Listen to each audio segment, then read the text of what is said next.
Today, I'm going to explain an American fantasy adventure comedy film called Gulliver's Travels. Spoilers ahead.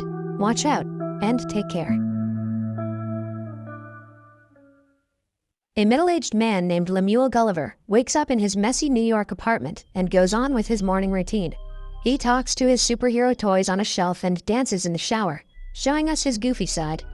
Gulliver works in the mailroom of a New York newspaper company. That day, he meets a new employee named Dan and befriends him. Gulliver is Dan's boss in the mailing department.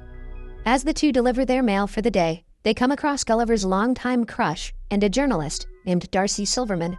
He has been in love with her for years, but has never confessed. Later that day, Dan brings out a notice that says he has been promoted to head of the mail department on his first day. Gulliver has been working in the facility for 10 years, but no one there respects him. Dan claims that Gulliver is scared to talk and will never progress in life other than his mailroom job. A distressed Gulliver is walking out of the office and notices Darcy working late. He gathers up courage and goes to her cabin to ask her out. However, his nerves get the best of him, so instead, he picks up a random paper from her desk and heads out. Darcy asks him if he wants to apply for a travel writing assignment. A nervous Gulliver agrees and has to submit a travel blog the following day. At home, he copies and pastes several articles from the internet for the blog. The following day at work, he submits it to Darcy, who is impressed by his writing skills and provides him with a new task. She wants him to travel to the Bermuda Triangle and write an article about the legends of ships mysteriously disappearing there. To impress her, Gulliver agrees. Darcy arranges a contact and a boat for him. Gulliver flies to Bermuda the very next day, where he is picked up by a man. He takes Gulliver to a rented boat and shows him how to use it. The journey is pretty simple, as the boat is automated. Gulliver finally sails for the Bermuda Triangle alone in the boat. For the first few hours, he enjoys himself by reading How to Build a Robot magazines and drinking several cans of Coke. He soon falls asleep. Sometime later, he wakes up to a massive wave in front of him. A sea storm hits, and he quickly puts a life jacket on. The boat shakes vigorously in the water. Gulliver turns around to see an enormous sea tornado coming his way. Gulliver, with his boat, is sucked on top of the tornado, then right into its eye. The screen goes black. When Gulliver opens his eyes, he cannot move his body. He looks down and is surprised when he sees some tiny men standing on top of his chest. Their leader introduces himself as the Commander Edward Edwardian of the Lilliput. The camera zooms out, showing us a crowd of tiny people standing around Gulliver. He is pinned to the ground with tiny ropes and wood. Commander Edward calls Gulliver a beast. A confused Gulliver yells in fear and breaks free from the ropes easily. Thinking that this is a dream, he tries closing his eyes. Edward orders his soldiers to bring the beast down. The soldiers attach their hooks to Gulliver's pants and make him fall unconscious. When he wakes up, Gulliver finds himself tied to a cart and being pulled into the kingdom of Lilliput. The tiny civilians come out of their houses to get a look at the beast. He is pulled into the royal palace and presented to the king of Lilliput, King Theodore. The king's daughter, Princess Mary, pities Gulliver and asks Edward if the restraints are necessary. Edward claims that Gulliver is a spy from their enemy kingdom, Blefuscia. Gulliver finally speaks and asks the king where he is. King Theodore's secretary, Jinx, tells him that he is in Lilliput, the greatest nation in the world. Gulliver thinks this is a prank and asks the non-existent cameraman to show himself. In the following scene, we see Gulliver imprisoned inside a cave. He meets a fellow prisoner named Horatio, who is sentenced to life by Edward for trying to court Princess Mary. The two are approached by Edward again, who listens to them referring to him as lame ass. When an angry Edward threatens to imprison them for life, Gulliver claims lame ass means someone who is brave.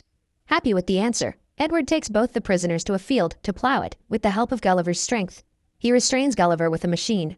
Just then, 2 rings of a bell are heard from the palace, indicating that Blefuscia has attacked. They are trying to kidnap Princess Mary and have started a fire at the palace. Edward quickly runs to the palace and orders everyone not to save the princess, as he wants to be the one to save her. But Horatio asks Gulliver to do it, because Edward can't reach her on time. Gulliver easily takes the Blefuscian soldiers down and saves the princess, but the king and his secretary are stuck in the fire. Gulliver, in a hurry, urinates on the building. Everyone claps for him when he stops the fire and saves King Theodore. The king removes him and Horatio from imprisonment and thanks Gulliver for his bravery. He also invites everyone for a feast that night to celebrate the occasion. Edward is furious to see someone else being praised for their bravery. At the feast, the king asks Gulliver where he is from, and he answers he is from Manhattan. The people assume that Gulliver was the president of Manhattan, as he is the bravest one there. Gulliver feels like a hero for the first time in his life, so he fabricates the story, claiming he was known as President the Awesome. Everyone believes him, except for Edward. The following day, the people of Lilliput build a massive home for Gulliver, with all the facilities he couldn't get when he was in New York.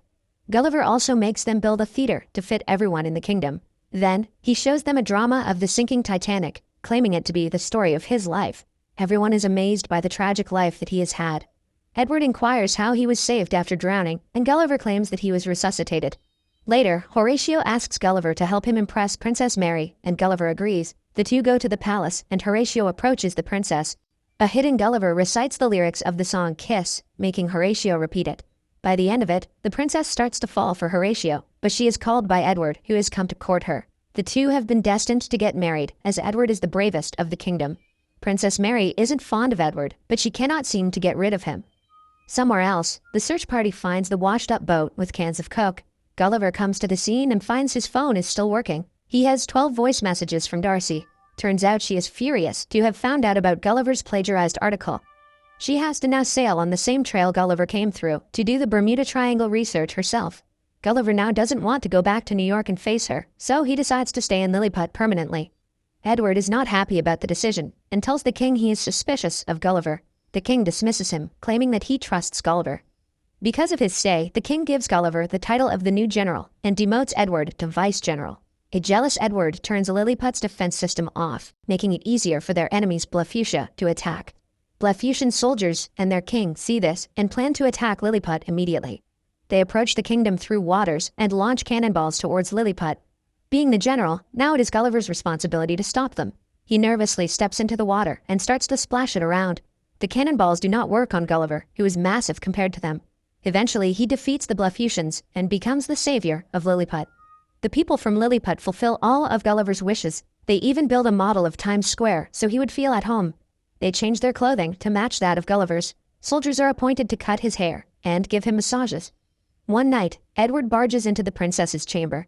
He claims that it is his right to come in any time because he courts the princess.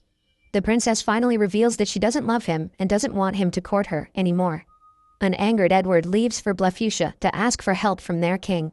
Edward's men have found the Build Your Robot book Gulliver had on the boat. The Blefuscian king agrees to help him build a robot using the book to battle Gulliver. Some days later, Gulliver is at the model Times Square. When the bells of the palace ring, suggesting an invasion, Gulliver gets ready to battle tiny people, but is surprised when a huge robot being operated by Edward stands in front of him. Edward challenges him for a duel. Gulliver has no way out but to accept. He tries to push the robot, but it is way stronger than him. It picks Gulliver up with his pants and makes him accept defeat. Gulliver also confesses that everything he said about him being the president is a lie. The king and the princess are surprised to have been betrayed by him. Edward sends Gulliver to a forbidden place called the Island Where We Dare Not Go as a punishment.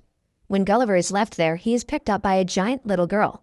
Turns out the island is the home of giants. The girl thinks Gulliver is a toy and keeps him in her Barbie house, dressing him in girly pink clothes. Meanwhile, back in Lilliput, Darcy's body washes up on the shore. Gulliver has told everyone that Darcy is his princess back home, so Edward recognizes her and imprisons her. She meets King Theodore and his queen in the prison, who have been captured after Gulliver's defeat. Horatio sees this and decides to travel to the island where we dare not go to get Gulliver back. He is minuscule on the island and manages to reach Gulliver safely. The little girl's dollhouse also has a skeleton of a dead U.S. Air Force pilot. Gulliver uses the parachute to escape and fly back to Lilliput. He first goes to meet Darcy in the prison and confesses that he has a crush on her. She forgives him for plagiarizing the article and seems to be opening up to him. Gulliver has decided to challenge Edward for a duel. He doesn't want to prove his bravery anymore, but genuinely wants to help Lilliput. The following day, the two stand before each other, ready to battle. Gulliver wants Edward to give the kingdom back to King Theodore if he wins, but if he loses, Edward will destroy the kingdom altogether. The two fight, and Edward overpowers him within seconds. Horatio runs to help him and manages to get inside the robot. He defeats Edward from inside, eventually depowering the robot. After that, Gulliver easily manages to defeat it, and the crowd erupts in cheers. Even Darcy celebrates the win. Because of Horatio's bravery, he is provided permission to court Princess Mary. The two finally kiss. But just then, Edward, who has reached the point of insanity, takes the princess hostage, but the princess, finally having enough of Edward, beats the traitor up in frustration. Darcy then kisses Gulliver for the first time. The Blefuscan king and Theodore are about to initiate the war again, but Gulliver stops them. He successfully helps to make peace between the rival island nations by reciting Edwin Starr's War, and finally he, along with Darcy, return to New York City on their repaired ship. Cut to a few weeks later, Gulliver has left the mailroom job and is a travel writer now. He and Darcy are in a happy relationship. Gulliver has just completed a travel assignment, and the movie ends as the two walk out of Darcy's office while holding hands.